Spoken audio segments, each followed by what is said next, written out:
अमावस्या की काली रात थी। ठंडी हवा जंगल के पेड़ों को सरसराहट से भर रही थी। राजा विक्रमादित्य अपने दृढ़ निश्चय के साथ बेताल को पकड़ने के लिए एक बार फिर पीपल के पेड़ के पास पहुंचे। जैसे ही उन्होंने बेताल को कंधे पर उठाया, वह अपनी कर्कश हंसी के साथ बोला, राजन, हर बार मुझे पकड़ते हो, लेकिन मेरी कहानी सुनकर उत्तर दिए बिना तुम नहीं रह सकते। याद रखना, अगर तुमने जवाब दिया तो मैं फिर से उड़ जाऊंगा, लेकिन सफर लंबा है। क्यों ना तुम्हारा मन बहलाने के लिए एक कहानी सुनाऊं। विक्रम ने मौन रहकर सहमति जताई और बेताल ने कहानी शुरू की। बहुत समय पहले एक छोटे से गांव में एक युवती सुनीता रहती थी। सुनीता गरीब थी, उसकी सूरत साधारण थी और उसे समाज में अक्सर तिरस्कार सहना पड़ता था। लोग उसकी सूरत का मजाक उड़ाते थे। एक दिन अपमान और दुख से तंग आकर वह गांव के बाहर जंगल की ओर चली गई। चलते चलते वह एक साधु की कुटिया तक पहुंची। साधु तपस्या में लीन थे। सुनीता ने उनके चरणों में गिरकर अपनी व्यथा सुनाई और कहा, महाराज, मेरी सूरत साधारण है, लोग मेरा मजाक उड़ाते हैं। कृपया मुझे ऐसा वरदान दीजिए कि मैं सबसे सुंदर बन जाऊं, तभी मेरी जिंदगी बदल सकती है। साधु ने अपनी आंखें खोलीं और गंभीर स्वर में बोले, बेटी, सुंदरता बाहरी नहीं, भीतरी होती है। लेकिन अगर तुम्हें लगता है कि तुम्हारी सारी समस्याएं सुंदरता से हल हो सकती हैं, तो मैं तुम्हें सुंदरता का वरदान दे सकता हूँ, पर इसके बदले तुम्हें कुछ देना होगा। सुनीता ने तुरंत कहा,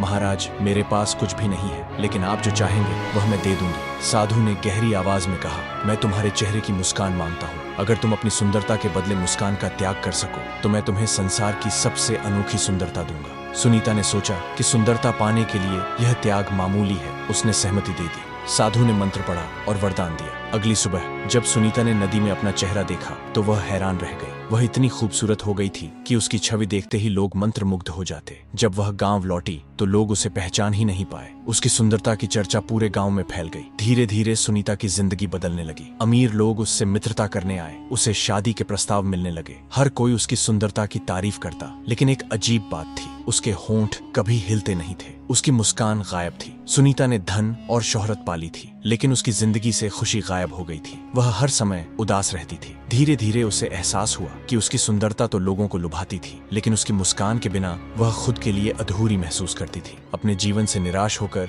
सुनीता एक दिन उसी जंगल में वापस गई और साधु को खोजने लगी। उसने साधु से कहा, महाराज, आपने मुझे सुंदरता दी, पर मेरी मुस्कान ले ली। इस सुंदरता के बिना मेरी जिंदगी में कोई खुशी नहीं है। कृपया मेरी मुस्कान मुझे लौटा दें। मुझे मेरी पुरानी सूरत और साधारण जिंदगी वापस चाहिए। साधु ने गहरी नजरों से सुनीता को देखा और मुस्कुराते हुए बोले, अब तुमने समझ लिया है कि असली खुशी बाहरी सुंदरता में नहीं, बल्कि भीतरी आनंद में है। मैं तुम्हारी मुस्कान लौटा सकता हूँ, लेकिन इसके साथ तुम्हारी बाहरी सुंदरता भी चली जाएगी। क्या तुम इसके लिए तैयार हो? सुनीता ने बिना सोचे समझे कहा, हाँ महाराज, अब मैं समझ गई हूँ कि सुंदरता से ज्यादा जरूरी मुस्कान और आत्मसंतोष है। साधु ने मंत्र पढ़ा और धीरे धीरे सुनीता का चेहरा उसकी पुरानी सूरत में बदल गया, लेकिन इस बार उसके होठों पर स्थायी मुस्कान थी। इतना कहकर बेताल ने राजा विक्रम से पूछा, तो बताओ राजन, इस कहानी में कौन सही था? सुनीता, जिसने अपनी मुस्कान देकर सुंदरता पाई और फिर उसे त्याग दिया, या साधु, जिसने उसे यह सबक सिखाया? राजा विक्रम ने तुरंत उत्तर दिया, साधु ने सुनीता को जो सबक सिखाया